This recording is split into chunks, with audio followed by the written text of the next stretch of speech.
Bismillahirrahmanirrahim. Assalamualaikum warahmatullahi wabarakatuh. Asyhadu an la ilaha illallah, asyhadu anna Muhammadar Rasulullah. Allahumma sholli ala sayyidina Muhammad wa ala ali sayyidina Muhammad kama sholaita ala sayyidina Ibrahim wa ala ali sayyidina Ibrahim bil alamina innaka Hamidum Majid. Sebelumnya kita panjatkan dahulu doa kepada Gusti Allah yang mau agung untuk saudara kita yang dilebihkan rezekinya, yang telah bermurah hati sehingga memberikan sholawatnya kepada channel dakwah ini, sehingga channel dakwah ini bisa dapat eksis hadir dalam ruang-ruang diskusi kalian semuanya. Dan insya Allah akan membalasnya dengan balasan yang lebih baik lagi. Begitu juga ya untuk saudara kita yang lainnya, pewer-pewer terkasihku, baik yang senior maupun yang junior, yang tua maupun yang muda, yang bapak maupun yang ibu, yang mas ataupun yang mbak ya. Terima kasih, semoga selalu always anti skip dan anti download. Dan bagi yang berkenan, silahkan di-share link-link kajian dari channel dakwah ini, sehingga itu menjadi catatan langit amal soleh bagi engkau bahwa engkau telah mengambil bagian dalam syiar dakwah Islam ya. Jadi semuanya semoga menjadi catatan langit ya, dan kita doakan demikian adanya, amin amin ya robbal alamin. Oke, di mampir ngombe kali ini dalam waktu yang sangat singkat sekali karena memang suasananya sudah pada masuk sekolah semua ya, gerah itu ya. Jadi kita manfaatkan waktu yang sedikit ini, semoga bisa kita gunakan untuk sebagaimana waktu-waktu yang lalu, yaitu menyampaikan mampir ngombe merupakan menu tambahan ya dari menu utama kita di senja hari. Oke, karena keterbatasan waktu ya, aku baca sekilas tidak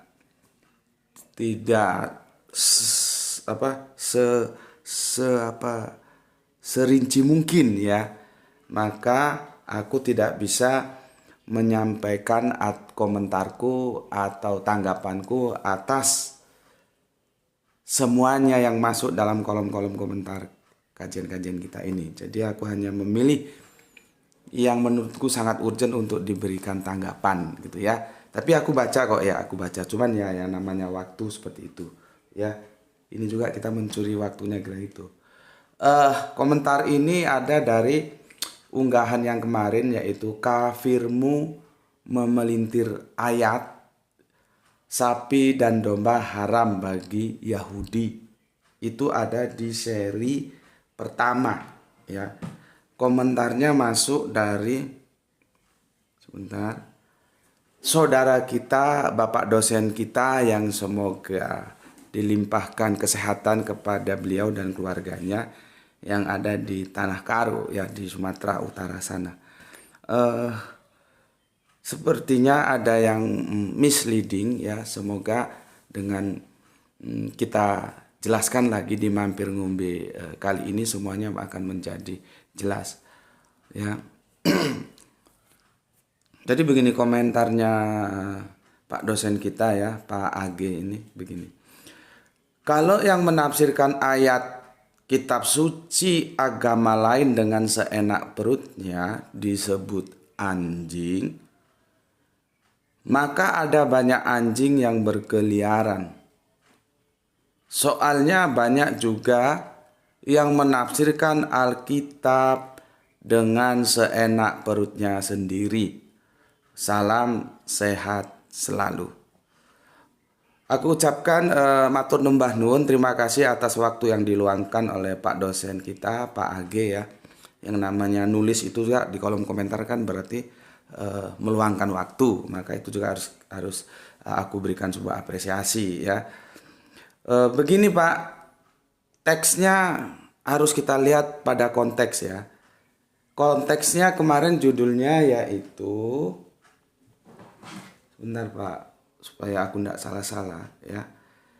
Kafirmu memelintir ayat sapi dan domba haram bagi Yahudi. Itu Pak ya, konteksnya judulnya itu Pak ya. Kan komentarnya ada di kajian yang judulnya kafirmu memelintir ayat. Ya, itu khususnya di surat apa kemarin? Al-An'am ya, surat yang ke-6 nomor ayatnya 146. Ya. Oke. Begini Pak dosen, sebetulnya kan sudah begitu jelas ya. Sudah begitu jelas aku sampaikan ya. Kemarin kita tidak berbicara penafsiran loh Pak ya. Karena kalau yang namanya penafsiran itu varian Pak. Di dalam internal Islam sendiri itu banyak mufasirin. Mufasirin itu orangnya Pak. Kalau menafsirkan itu pekerjaannya. Tafsir itu penjelas ya. Penjelas bisa mengira juga bisa, silahkan mana yang mau diambil ya.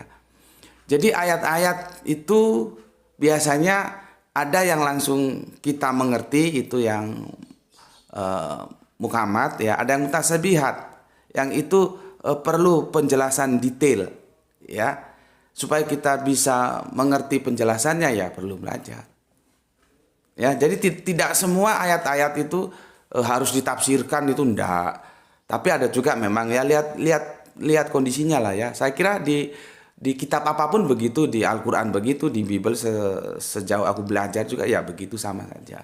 Nah, kemarin kita tidak berbicara penafsiran loh Pak. Ya. Jadi komen Bapak nggak nyambung gitu loh.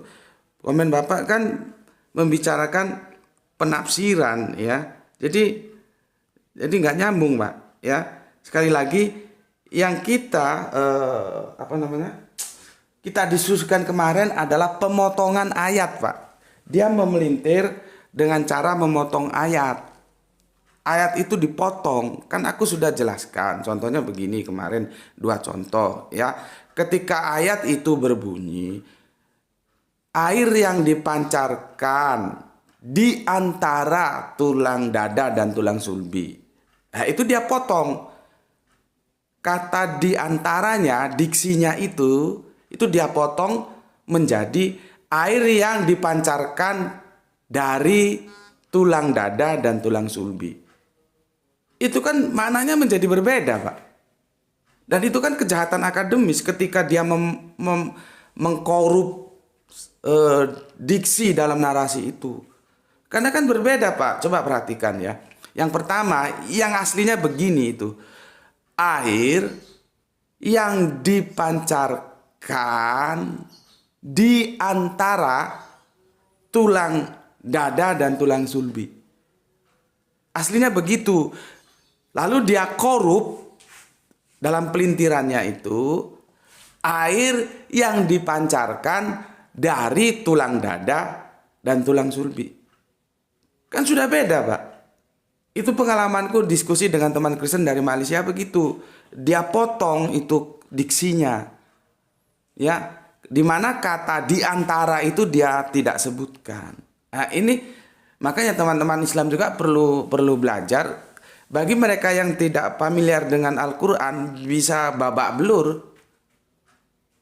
Bisa babak belur. Tetapi kalau yang mereka familiar, itulah gunanya. Maka kan di awal dari kajianku itu sudah berapa ayat hari ini yang kalian baca gitu.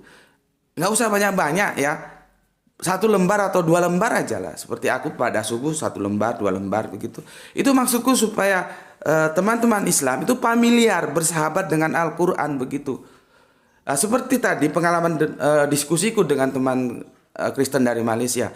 Itu kalau kita Islam ini ya tidak familiar, tidak bersahabat dengan Al-Quran bisa babak belur itu. Karena dia nggak tahu ada diksi yang dia korup, yang dia potong dan dia tidak tampilkan, dan itu merubah makna. Meskipun kata itu dalam Arabiun ada isim itu kata benda, ada fiil itu kata kerja. Nah, yang diantara itu harf atau harfun. Dia bukan kata benda, bukan kata kerja. Tetapi harf ini nggak bisa sembarangan. Begitu dia diambil dari narasinya, diksi harf ini, dia akan merubah makna Pak. Jadi bukan penafsiran Pak, ya. Begitu lagi, aku kan sudah kasih contoh kemarin ketika makar itu kan bahasa Al-Quran. Jadi jangan didekati dengan bahasa politis. Bahasa Al-Quran didekati dengan Al-Quran karena sumbernya Al-Quran. Maka makar itu bisa kita terjemahkan siasat, strategi, tipu daya. Nah, ketika makar itu diterjemahkan tipu daya, dan sebetulnya kita kan tahu bahwa itu kata majemuk. Ketika dayanya itu dia pisah, tinggal tipunya, kan sudah berubah makna, Pak. Bukan penafsiran loh, Pak, ya. Bukan penafsiran, tapi langsung ya diksi dalam narasi itu atau kata dalam kalimat itu ada yang dia curi, dia tidak tampilkan dan itu merubah ayat. Gitu, Pak, bukan penafsiran. Ya, begitu juga tentang yang kita diskusikan kemarin, dia curi itu ayat dengan memotong diksi sehingga dia sembunyikan, dia tidak tampilkan. Begitu dia cara memelintir ayatnya, ada yang dicuri. Kan begini, Pak. Ya. Begini. Aku sudah berulang kali sebetulnya jelaskan ya. Itu sebetulnya yang diharamkan itu lemak sapi dan domba. Gitu loh, Pak. Nah, sama dia diksi lemaknya itu dia korup. Tidak dia sebutkan, gitu loh, Pak. Mbak ya. Sebetulnya kan terjemahannya begini, Pak. Ini surat Al-An'am, surat 6 ya, nomor ayatnya 146. Dan kepada orang-orang Yahudi kami haramkan semua hewan yang berkuku. Aku sudah jelaskan, kuku itu maksudnya kuku yang seperti apa ya.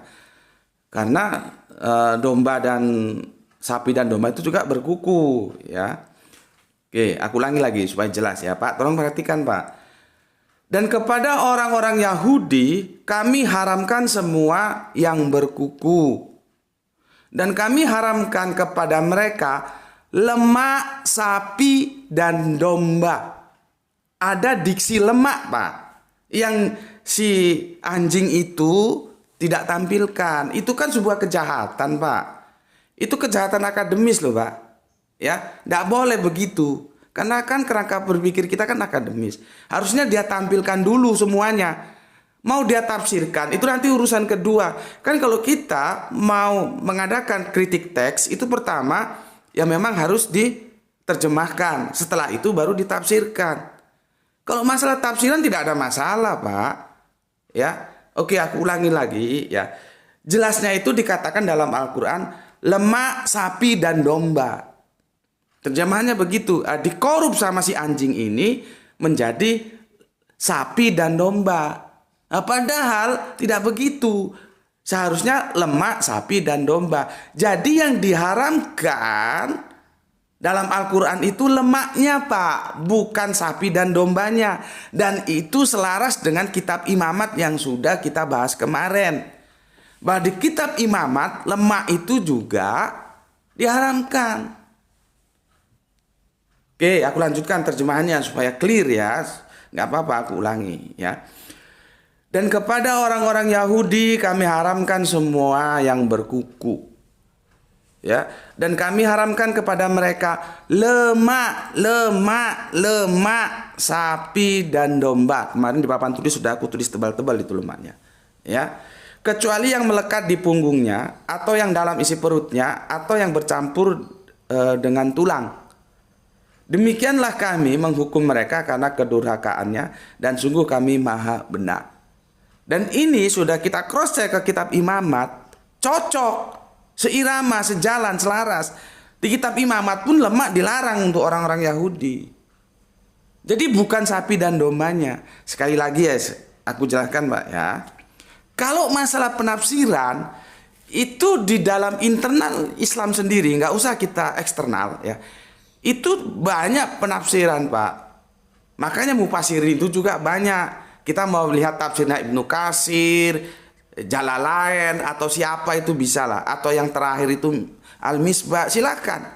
Penafsiran itu, makanya aku bilang penafsiran itu relatif karena setiap mufasirin itu mempunyai latar belakang yang berbeda, pengetahuan yang berbeda, kemampuan yang berbeda. Jadi kalau tafsirannya beda-beda, itu wajar. Silakan saja mau pilih tafsiran yang mana. Itu kalau penafsiran, Pak. Di dalam internal Islam sendiri itu sudah ada. Begitu juga di dalam internal Kristen sebetulnya penafsiran itu juga sudah ada, Pak.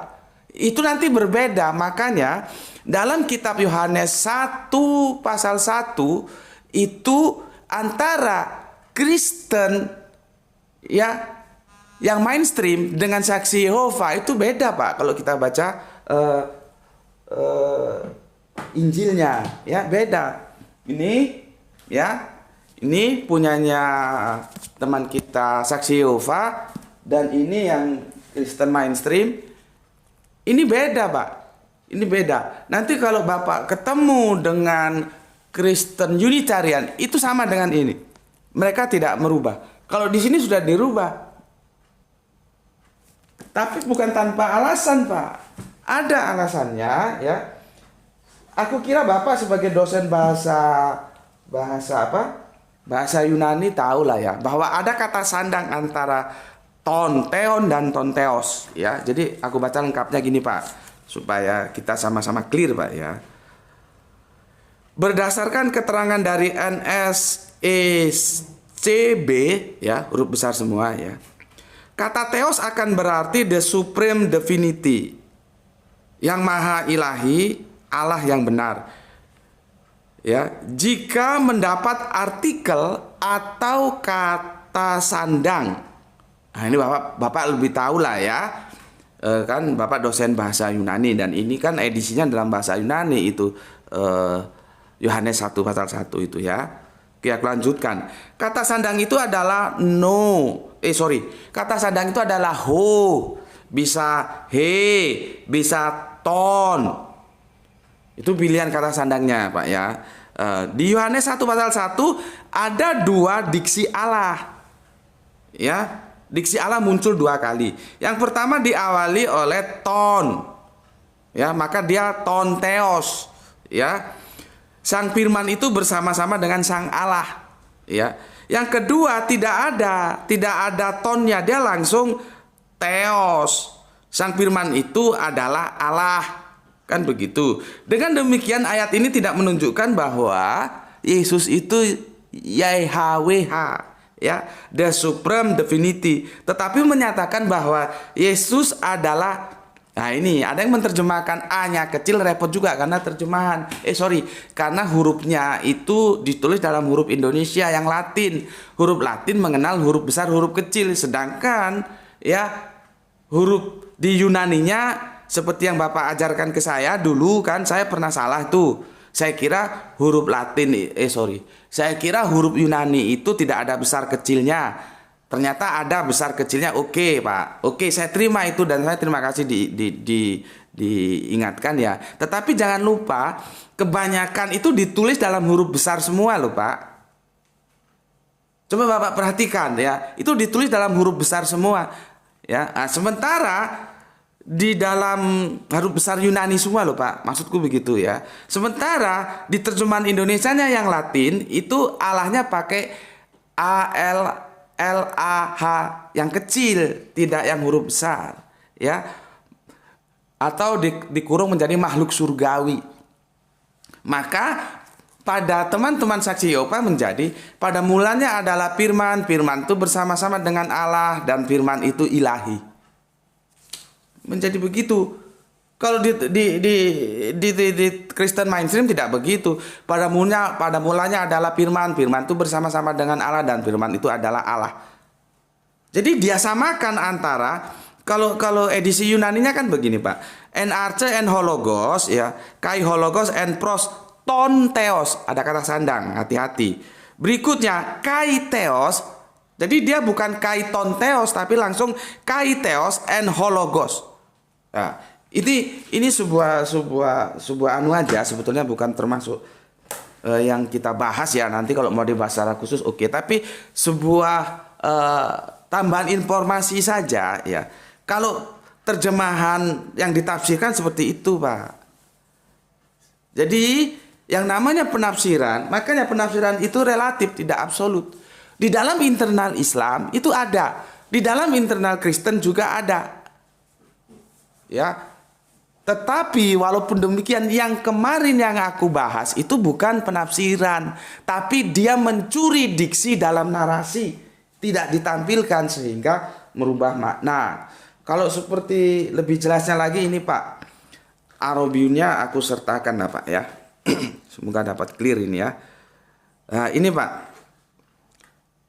Bapak lihat itu ya, yang di dalam kurung ya, suhu mahuma, syuhu mahuma ya. Ini Pak, nggak apa-apa gini dulu tuh biar tahu. Ini yang dia curi Pak, dia tidak tampilkan sama bajingan itu. Ini kejahatan. Kita kan di sini mau cari benar salah Pak, bukan menang kalah. Kalau artinya apa? Ada dua kemungkinan. Si anjing itu dia tahu, berarti dia melakukan kejahatan karena dia mencuri diksi. Bisa jadi si anjing itu tidak tahu, berarti dia kebodohan yang ada pada dia. Ya dia sendiri yang tahu apakah dia tahu apakah tidak tahu. Tinggal pilihannya. Kalau dia tahu sebetulnya diksi itu ada tapi dia curi, maka itu kejahatan dalam akademis. Kalau dia tidak tahu, berarti dia itu kebodohan dalam akademis. Pilihannya hanya itu Pak ya. Oke, ini Pak ya, supaya clear. Ini Pak, tuh secara keseluruhan dulu tuh, ya nampak semuanya ini.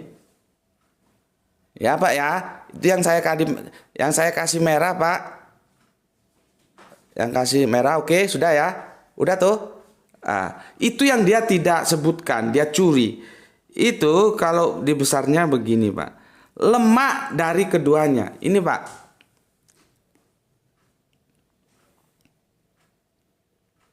Sudah, Pak? Nah, itu, Pak, ya. Jadi aku ulangi lagi, ya. Seharusnya kan lemak sapi dan domba, tapi lemaknya dia curi, dia tidak tampilkan, maka dia mengatakan sapi dan domba, sehingga dia koar-koar. Kemarin kan videonya ada itu Pak, bisa setel ulang. Sapi dan domba diharamkan dalam Al-Quran. Terus dia menyalahkan Al-Quran, menyalahkan Zaid, menyalahkan penulis, menyalahkan pengarang, padahal Al-Quran itu bukan barang karangan. Nah ini bukan masalah penafsiran Pak. Ya, aku kira aku sudah berusaha semaksimal mungkin untuk memperjelaskannya supaya tidak ada miss di antara kita, karena bagaimanapun kita nanti, karena di sini komparasi seperti yang viewer khususnya yang senior tahu, kita akan bergerak dari Al-Quran, Alkitab, Al-Quran, Alkitab, ya namanya juga komparasi begitu, supaya tidak ada lagi kesalahpahaman. Wow, penafsirannya bukan, ini bukan masalah penafsiran, tapi ada kejahatan akademis atau ketololan akademis. Dia jahat atau dia tolol, ya sendiri yang tahu. Seperti yang aku bilang tadi, dia mencuri sebuah diksi dalam narasi. Diksi apa yang dia curi? Lemak. Tidak dia tampilkan. Ini bukan penafsiran, Pak. Ya, tapi kejahatan mencuri diksi dalam sebuah narasi. Ketika dia mau memelintir itu ayat. Gitu. Oke lah ya, karena waktunya terbatas dan Gerah itu akan segera siap-siap untuk sekolah, ya setidaknya penjelasan ini sudah aku maksimalkan. Kalau sampai Bapak nggak paham juga ya, nggak tahu aku harus bagaimana lagi ya. Oke, untuk teman-teman semuanya ya, teman-teman, sorry aku nggak bisa baca kalian semua. Kalau sekilas aku baca ya, tapi aku tidak bisa tampilkan. Kita beri dulu apresiasi untuk Pak dosen kita ini ya. Oke. Seluruh teman-teman saudaraku semuanya semoga mendapatkan rezeki yang barokah dan semoga kita mendapatkan juga kesehatan yang prima sehingga kita bisa dapat melanjutkan kajian-kajian kita sebagaimana waktu-waktu yang lalu. Berikutnya untuk saudaraku Islam, jaga Allah, jaga Kanjeng Nabi, jaga Al-Quran, jadi milikmu yang paling dalam. Tetapi jangan lupa tetap memberi hormat kepada saudara-saudara kita yang memilih jalan lain. Mereka memang tidak bisa atau tidak pernah bersaudara secara akidah, karena akidah kita dan mereka itu beda. Tapi bagaimanapun ada dua domain lain yang disediakan dalam Islam. Kita bisa bersaudara kepada mereka sebagai sesama anak bangsa. Kita bisa bersaudara kepada mereka sebagai sesama manusia, yaitu kita masuk dalam tataran humanisme. Itu dari aku. Bismillahirrahmanirrahim, semoga bermanfaat. Alhamdulillahirabbil alamin.